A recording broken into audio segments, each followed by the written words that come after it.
پھر اس سرزمین میں علامہ اقبال جیسی شخصیت پیدا ہوئی ہے. یہ ساری چیزیں جو ہے یہ در حقیقت اشارہ کر رہی ہیں کہ یہ ملک مشیت ایزدی کے کسی طویل سلسلے کی ایک کڑی ہے.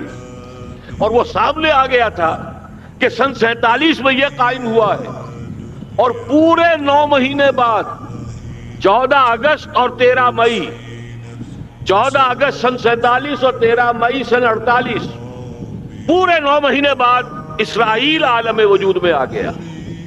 اللہ تعالیٰ نے اس عالمی بیماری، اس کے لیے جو علاج ہے وہ پہلے پیدا کیا ہے. جیسے کہ حدیث میں آتا ہے ما انزل اللہ من دائن الا انزل له دوان، اللہ تعالیٰ نے کوئی بیماری ایسی نہیں اتاری کہ جس کا علاج بھی نہ اتار دیا ہو. اور جیسے کہ ماں کی چھاتیوں میں بچے کی ولادت سے پہلے دودھ پیدا ہو جاتا ہے، اس کی غذا کا بندوبست پہلے ہو جاتا ہے، اسی طریقے سے اسرائیل کا جو فتنہ اٹھنے والا تھا اس کی سرکوبی کے لیے پاکستان وجود میں آیا ہے. اور آج وہ مرحلہ آ گیا ہے تاریخ کا ایک عظیم موڑ. آپ دیکھیں گے کہ بڑی مشابہت پیدا ہو گئی ہے. ایک طرف بظاہر امریکہ کی مرضی کے خلاف اسرائیلی وزیر اعظم نتن یاہو وہ بڑا ایک غرور کا اور بڑے تکبر کا مظاہرہ کر رہا ہے، اور وہ پورا پیس پروسیس جس پر نہ معلوم کتنا وقت صرف ہوا تھا، کتنی محنتیں ہوئی تھیں، کتنے راؤنڈز آف ٹاکس ہوئے تھے، کبھی واشنگٹن میں ہوئے، کبھی اوسلو طرز کا کوئی معاہدہ ہوا ہے، کبھی پھر اور اس کے بعد پیشی ہوئی تھی میڈرڈ کے اندر بھی، لیکن وہ سارا پیس پروسیس جو ہے اس کی دھجیاں کر رہا ہے. وہ وقت بالکل قریب نظر آ رہا ہے کہ یروشلم کے مسئلے پر وہاں بٹی دہک اٹھے گی. اور احادیث نبویہ میں جو خبریں دی گئی ہیں کتاب الملاحم کی احادیث میں معلوم ہوتا ہے کہ اب اس کا آغاز ہونے والا ہے. نتن یاہو کو امریکہ کے خلاف جانے کا اصل میں حوصلہ کیوں پڑ رہا ہے؟ اس لیے کہ اسے معلوم ہے کہ فرنگ کی رگیں جہاں پنجہ یہود میں ہے، چاہے کلنٹن ہو یا کلنٹن کا باپ ہو، یہودی لابی وہاں کی اتنی مضبوط ہے، کانگریس میں اور سینٹ میں ان کا اتنا اثر ہے کہ کوئی بھی وہاں شخص بڑے سے بڑا طاقتور اور بڑے سے بڑا اختیارات کا حامل اسرائیل کی مرضی کے خلاف نہیں جا سکتا. یہی معاملہ یہاں نظر آ رہا ہے. بظاہر تو ناراضگی کا اظہار ہوا ہے، لیکن یہ بات اب تو کھلتی چلی جا رہی ہے. حقیقت یہ ہے کہ یہود اور ہنود کا بڑا گہرا لنک قائم ہو چکا ہے، اور یہ بھٹیاں اب دونوں طرف دہکیں گی. میں اس سے پہلے بارہا کہہ چکا ہوں، ملت اسلامیہ تقریباً 150 کروڑ افراد پر مشتمل ہے، لیکن اس میں سے تقریباً 20 کروڑ عرب ہیں. ان کو اللہ نے خصوصی فضیلت دی تھی. یہ تھے کہ جن کی زبان میں قرآن نازل ہوا، خود محمد عربی صلی اللہ علیہ وسلم عرب تھے، انہیں جو فضیلت عطا کی تھی. لیکن بدقسمتی سے اس دور میں آ کر بھی انہوں نے آزادی حاصل کرنے کے بعد بھی اپنا قبلہ درست نہیں کیا. کسی نے ماسکو کی طرف رخ کیا، کسی نے واشنگٹن کا رخ کیا، اللہ اور اس کے رسول کی طرف رخ نہیں ہوا. واقعہ یہ ہے کہ مجرم ہیں. دوسرے بڑے مجرم 150 کروڑ میں سے 10% یہ 15 کروڑ مسلمان ہیں. حالیہ جو سینسس ہمارا ہوا ہے اس کے بعد اندازہ ہو رہا ہے کہ یہاں کی آبادی 15 کروڑ ہو چکی. 10% امت مسلمہ کا مسلمانان پاکستان ہے.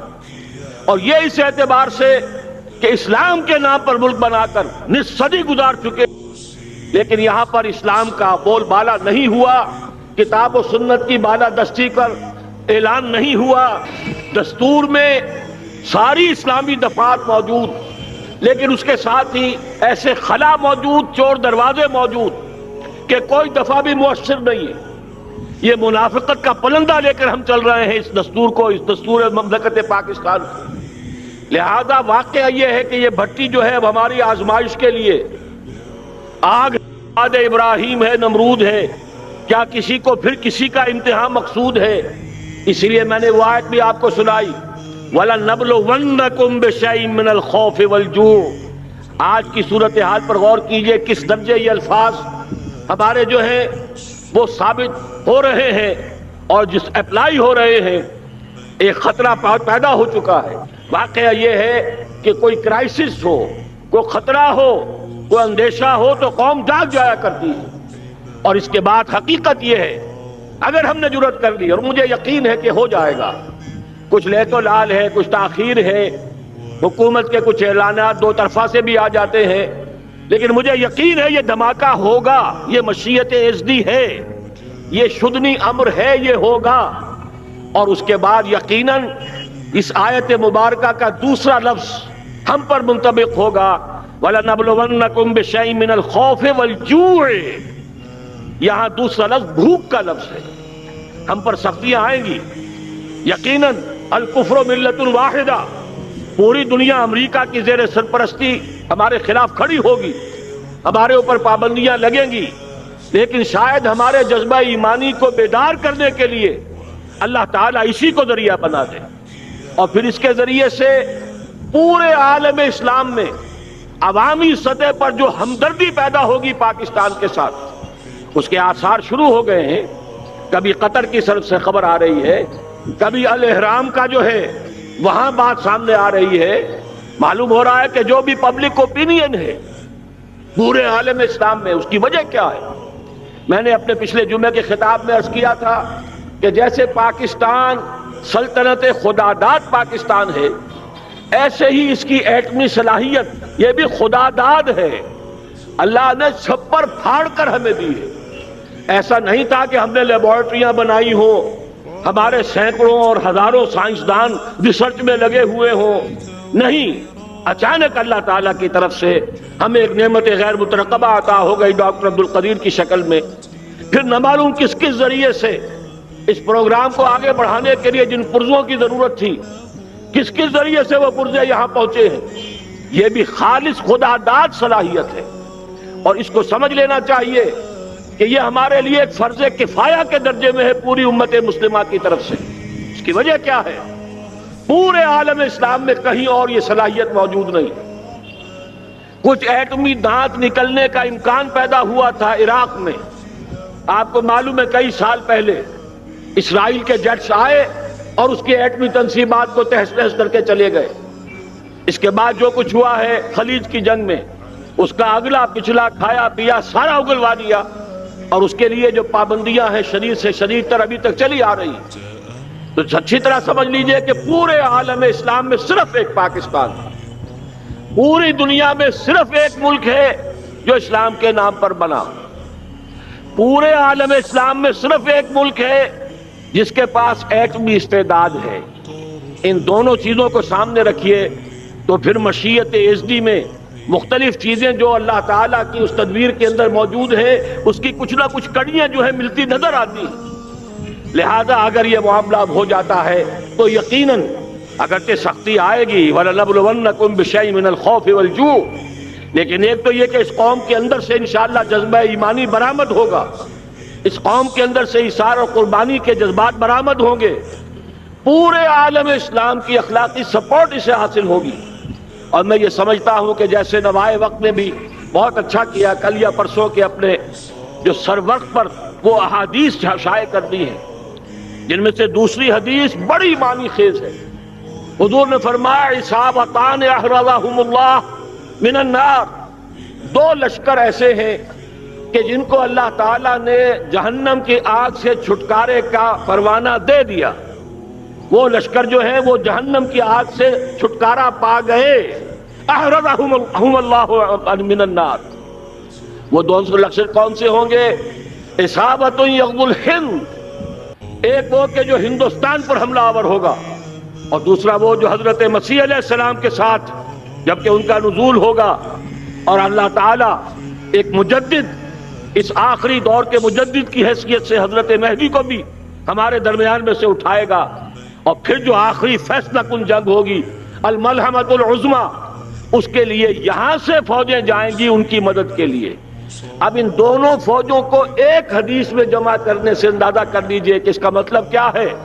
یہ علاقہ پاکستان اور اس سے ملحق افغانستان، یہ علاقہ ہے کہ جو اسلام کا گہوارہ پہلے بنے گا، یہاں سے فوجیں جائیں گی، اور دائیں بھی اور بائیں بھی، مشرق میں بھی اور مغرب میں بھی، اور یہیں سے انشاءاللہ تعالی اسلام کا جو عالمی غلبے کا جو وعدہ ہے اللہ کا، کی خبر دی ہے محمد رسول اللہ صلی اللہ علیہ وسلم نے کہ لا یبقى علی الارض بیت وبر ولا مدر الا ادخلہ اللہ کلمۃ الاسلام، اس روئے ارضی پر کوئی گھر بچے گا نہ خیمہ بچے گا جس میں اللہ تعالیٰ کلمہ اسلام کو داخل نہ کر دے۔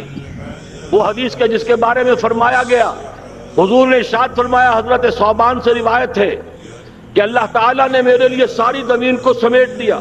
ان اللہ زوالی الارض فرأیت مشارقہا و مغاربہا، میں نے اس زمین کے سارے مشرق دیکھ لیے، سارے مغرب دیکھ لیے، لیکن یہ جان لو ان امتی سیبلغ ملکہا ما ذرئ لی منہا، میری امت کی حکومت ان تمام علاقوں پر قائم ہو کر رہے گی جو پوری زمین کو لپیٹ کر مجھے دکھا دیے گئے۔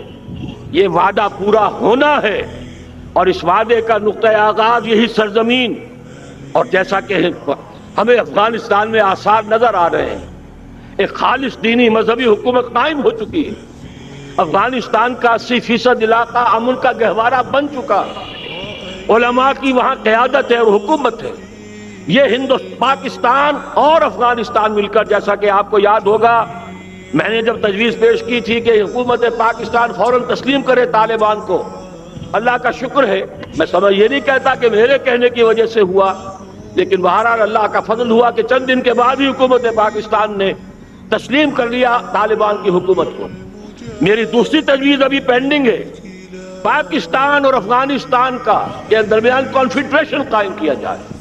یہ ملک دونوں مل کر واقعتاً، کہ ایک نے واقعتاً 15 لاکھ سے زیادہ جانیں دے کر مرنا سیکھ لیا ہے، اور جو قوم مرنا سیکھ لے اسے کوئی مار نہیں سکتا، اسے کوئی شکست نہیں دے سکتا، اور ایک وہ قوم ہے پاکستان میں کہ جو 400 سال کی تجدیدی مسائل کے اثرات کی امین ہے، یہ اس کا تراث علمی ہے، چاہے وہ تحریک حضرت مجدد الفسانی کی تھی، چاہے وہ علمی تحریک شاہ ولی اللہ کی تھی، چاہے وہ تحریک جہاد سید احمد بریلوی کا تھا، چاہے اور جو بھی رجال عظیم پیدا ہوئے ہیں 14ویں صدی ہجری میں، ان سب کے اثرات یہاں موجود ہیں۔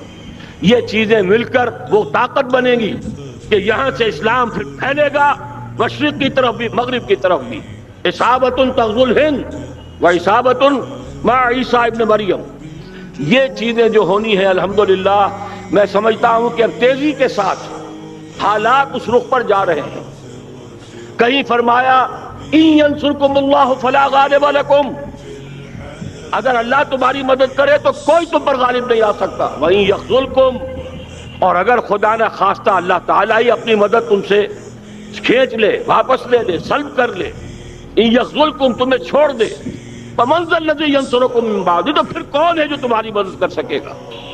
اس مرحلے پر سیاسی جماعتیں اپنے جو ان کا مزاج ہے اس کے مطابق چاہتی ہیں کہ کیپٹلائز کریں، پولیٹیکل مفادات حاصل کریں۔ بہرحال میرے نزدیک ایک کنسنسس ہونا چاہیے، ایک نقطے کا دھماکہ ہونا چاہیے، اور نمبر 2 اللہ اور اس کے رسول کے ساتھ صلح، اور اللہ کی مدد کی ضمانت حاصل کرنے کے لیے کتاب و سنت کی ٹوٹل بالادستی، پورے دستور پاکستان میں کوئی شے اس کے منافی ہو اس کو نکال کر باہر کر دیا جائے، نفاق سے پاک کر دیا جائے۔ جیسے دعا ہے اللہم ربنا طہر قلوبنا من النفاق، اسی طرح دعا مانگیے کہ اللہ ہمارے ملک کے دستور کو نفاق سے پاک کر دے، اور وہ ساری ترامیم جن کا کہ ہم نے ایک مہم بھی چلائی تھی، وہ ترامیم جس کا تقریباً وعدہ کیا تھا نواز شریف صاحب نے، جس کے لیے 2 مرتبہ ایک محفل میں کہا تھا راجہ ظفر الحق صاحب سے کہ راجہ صاحب پھر تیاری کیجئے اور دستور کی ترمیم کا بل تیار کیجئے، لیکن یہ کہ معلوم ہوتا ہے کوئی بڑا ہاتھ ایسا تھا جس نے روک دیا ہے۔ یہی ہاتھ ہے جو آج ہمیں ایٹمی دھماکہ کرنے سے روک رہا ہے۔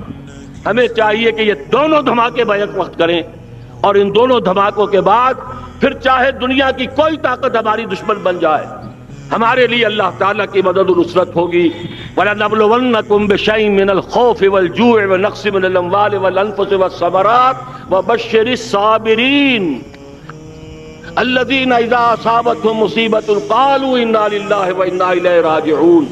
تو قوم انشاءاللہ تعالی، میں یہ سوچا کرتا تھا قوم مردہ ہے، بے حس ہو چکی ہے، دین سے عام طور پر بیزاری پیدا ہوتی جا رہی ہے، جو ہمارے دینی قیادت ہے اس سے بھی لوگوں کے اندر مایوسی پیدا ہو رہی ہے، کیسے ہوگا؟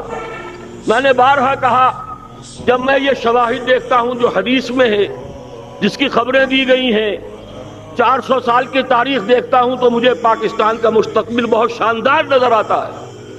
یہ تو مشیت ایزدی میں کسی بہت اہم رول کو پلے کرنے کے لیے قائم ہوا ہے۔ جب میں زمینی حالات کو دیکھتا ہوں تو مایوسی ہوتی ہے، لیکن میں یہ سمجھتا ہوں کہ وہ وقت آ گیا ہے کہ جس میں یہ قوم جھنجھوڑی جائے۔ ایک دفعہ کا یہ جھنجھوڑا جانا انشاءاللہ تعالی ہمارے بہت سے دل اندر دور کر دے گا۔